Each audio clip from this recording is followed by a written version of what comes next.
ମନ୍ତବ୍ୟଟା ମତେ କିଛି ସାମ୍ବାଦିକ ଛିଡା କରିକି ପଚାରିଲେ ଯେ ଆଜି ଲେଖାଶ୍ରୀ ସାମନ୍ତ ସିଂହାର ଭୁବନେଶ୍ୱରରେ ତାଙ୍କର ପାର୍ଟି ହେଡକ୍ୱାର୍ଟରରେ ଅଫିସରେ ତାଙ୍କର ଜିଲ୍ଲା ସଭାପତିକୁ ନେଇକି ଆପଣଙ୍କ ବିଷୟରେ ମୋ ବିଷୟରେ ଗୋଟେ ସାମ୍ବାଦିକ ସମ୍ମିଳନୀ କରିକି କିଛି ତଥ୍ୟ ଦେଇଛନ୍ତି ଏବଂ ସେ ତଥ୍ୟ ଗୁଡିକ ସମସ୍ତ ତଥ୍ୟ ନିରାଧାର ଏବଂ କୌଣସି ତଥ୍ୟରେ କୌଣସି ଆଧାର ନାହିଁ ଏବଂ ତାକୁ ତଥ୍ୟ ଦେଲେ ତଥ୍ୟ ଦଉ ସେ କହିଲେ ଯେ ମୁଁ ଜଣେ ନିର୍ବାଚିତ ପ୍ରତିନିଧି ଜଣେ ବିଧାୟକ ସେ କହିଲେ ଯେ ସିଏ ଛୋଟବେଳୁ ଛୋଟ ଛୋଟ ଚୋରି କରୁଥିଲେ ପକେଟ ମାର ଚୋରି ଏମିତି କରୁଥିଲେ ଆସ୍ତେ ଆସ୍ତେ ବଡ ହେଲା ପରେ ସବୁ ଡକାୟତି କରୁଛନ୍ତି। ତ ଏଇ କଥା ଉପରେ ତ ନିଶ୍ଚିତ ଭାବରେ ମତେ ଗୋଟେ ଶକ୍ ଲାଗିବ ନିହାତି ଭାବରେ। ମୁଁ କହିଲି ସିଏ ଏଇଭଳିଆ କଥା କହୁଛନ୍ତି ସିଏ ତ କେବେ ନିର୍ବାଚିତ ପ୍ରତିନିଧି ହେଇନାହାନ୍ତି ତେଣୁ ତାଙ୍କୁ ସମ୍ମାନ ଦେବା ଶିଖିନାହାନ୍ତି ଆଉ ହେଇ ବି ପାରିବେନି ଯୋଉ ପ୍ରକାର ତାଙ୍କର ଆଚରଣ ଉଚ୍ଚାରଣ ଅଛି। ଆପଣ ଦେଖନ୍ତୁ ପୁରା ଭରି ମିଡିଆ ଆଗରେ ବସିକି କହିଲେ ଯେ ଓଡିଶାର ଝିଅ ବୋହୂ ମାନେ ବାହାର ରାଜ୍ୟକୁ ଯାଇକି ଦେହ ବେପାର କରୁଛନ୍ତି। କଥା କହିଥିଲା କିଏ? ତାଙ୍କୁ କ୍ଲିପ ଦେଖେଇଲି, ଆପଣ ଯଦି ଚାହିଁବେ ଆପଣଙ୍କୁ କ୍ଲିପ ଦେଖିଦେବି। ଏଇଟା କିଏ କହିଥିଲା ଯେ ଏଇ ପ୍ରକାରର ଉଚ୍ଚାରଣ କରୁଛନ୍ତି ଆଉ ମୋ ବିଷୟରେ ଏଇ ପ୍ରକାର ଉଚ୍ଚାରଣ କରୁଛନ୍ତି ଏବଂ ଏଥିରେ କୌଣସି ଗୋଟିଏ ବି ତଥ୍ୟ ତାଙ୍କ ପାଖରେ କୌଣସି ରେକର୍ଡ ନାହିଁ କି ଗୋଟେ ତଥ୍ୟ ନାହିଁ ମିଥ୍ୟାରେ କଥା କହୁଛନ୍ତି ଯେ କଣ ସେ ମୋ ବିଷୟରେ କହିଛନ୍ତି ତାକୁ ଆପଣ ଯଦି ତାଙ୍କ ପ୍ରେସ ମିଟ୍ ଟାକୁ ଶୁଣିବେ ଜାଣିବେ। ମନ୍ତବ୍ୟ ଦଉଛନ୍ତି ସେ ତ ଓଡିଶା ଲୋକ ନା ନାହିଁ ତାହେଲେ ସେ ନିଜକୁ ନିଜେ ସେଇଟା କହୁନାହାନ୍ତି କି? Actually that is the twist ଆଉ କିଛି ନା।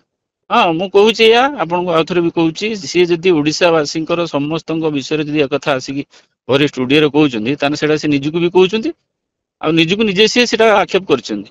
ତ ଏଥିରେ ମୋର ଆଉ କହିବାର କିଛି ଅଛି?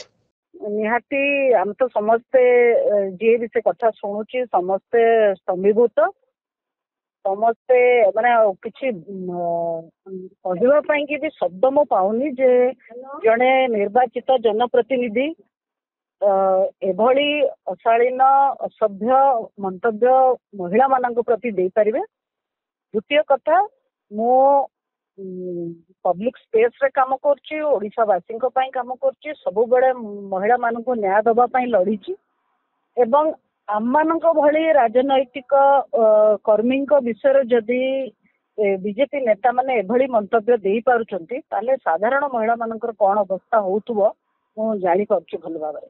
ଦେଶର ସମ୍ବିଧାନ ବହୁତ ସ୍ପଷ୍ଟ ଭାବରେ ମହିଳା ମାନଙ୍କର ସ୍ୱାଭିମାନ, ସମ୍ମାନ ଏବଂ ସୁରକ୍ଷାର ବ୍ୟବସ୍ଥା କରିଛି। ମୁଁ ସମ୍ବିଧାନରେ ବିଶ୍ୱାସ କରେ, ଆଇନରେ ବିଶ୍ୱାସ କରେ ଏବଂ ମୋର ନିଜ ଲଢେଇ ଲଢିବା ପାଇଁ କି ମହାପ୍ରଭୁ ଜଗନ୍ନାଥ ମତେ ଶକ୍ତି ବି ଦେଇଛନ୍ତି। ତେଣୁ ବ୍ୟକ୍ତିଗତ ସ୍ତରରେ ଲଢିବା ପାଇଁ କି ଯାହା ଯାହା ଦରକାର, ମହିଳା ମାନଙ୍କର ସମ୍ମାନ ଓଡିଶାରେ ପୁନଃସ୍ଥାପନା କରିବା ପାଇଁ ଯାହା ଯାହା ଦରକାର ମୁଁ ସବୁ କରିବି ମଧ୍ୟ, ଆପଣ ମାନଙ୍କ ସହିତ ତାକୁ ସେୟାର ମଧ୍ୟ କରିବି ଆଗାମୀ ଦିନରେ। ଆଜି ମୁଁ ମୋ ଟ୍ୱିଟ୍ ଜରିଆରେ ଫେସବୁକ୍, ଟ୍ୱିଟର, ଇନଷ୍ଟାଗ୍ରାମ, ୟୁଟ୍ୟୁବ ସବୁଥିରେ ମୁଁ ମୋର ମନ୍ତବ୍ୟ ଜଣେଇଛି ଏବଂ ଭାରତୀୟ ଜନତା ପାର୍ଟିର ସର୍ବୋଚ୍ଚ ନେତାଙ୍କୁ ନରେନ୍ଦ୍ର ମୋଦି ଦେଶର ପ୍ରଧାନମନ୍ତ୍ରୀ ତାଙ୍କୁ ମଧ୍ୟ ଜଣେଇଛି ତାଙ୍କ ଦଳର ନିର୍ବାଚିତ ଜନପ୍ରତିନିଧି ମାନଙ୍କର ମହିଳା ବିରୋଧୀ ଆଚରଣ ଏବଂ ଉଚ୍ଚାରଣ ବିଷୟରେ।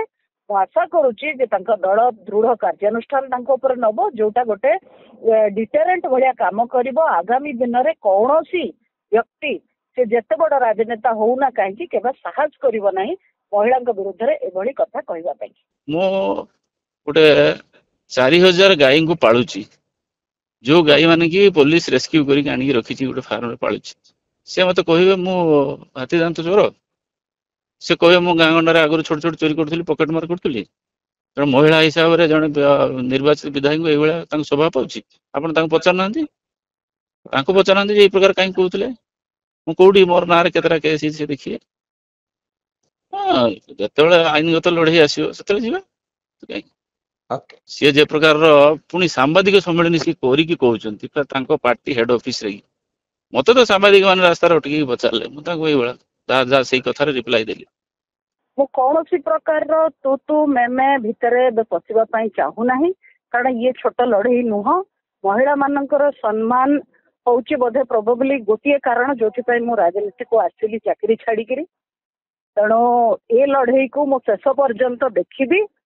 ମୁଁ ବ୍ୟକ୍ତିଗତ ସ୍ତରକୁ ଖସିକି କିଛି କରିବି ନାହିଁ। ମୁଁ ଯୋଉ କଥା କହିଥିଲି दलर मुखपात्र हिसाब रे दल कार्यालय रे दलर निर्देश रे प्रेस कॉन्फ्रेंस रे कहा जाइथिला तथ्य प्रमाण रखा जाइथिला गणमाध्यम रे जोटा ऑलरेडी रिपोर्टेड अछि तार आधार रे प्रेस कॉन्फ्रेंस कराइथिला जिल्लार सभापति सेठी थिले नीलगिरी पूर्वतन विधायक मध्ये सेठी थिले तेणु ये गोटे व्यवस्थित प्रेस कॉन्फ्रेंस रे विषय रखा जाइथिला ताको नेइकिरी जदि निजको डिफेंड न करि पारि के व्यक्तिगत स्तर को आसी महिला मान को अपमानित करिवो याको विजु जनता दल केबे भी स्वीकार करिवो नाही ग्रहण करिवो नाही याको शेष पर्यंत लड़िवो एवं से लड़ाई रे मो ओडिशार समस्त मां मानक सहित अछि।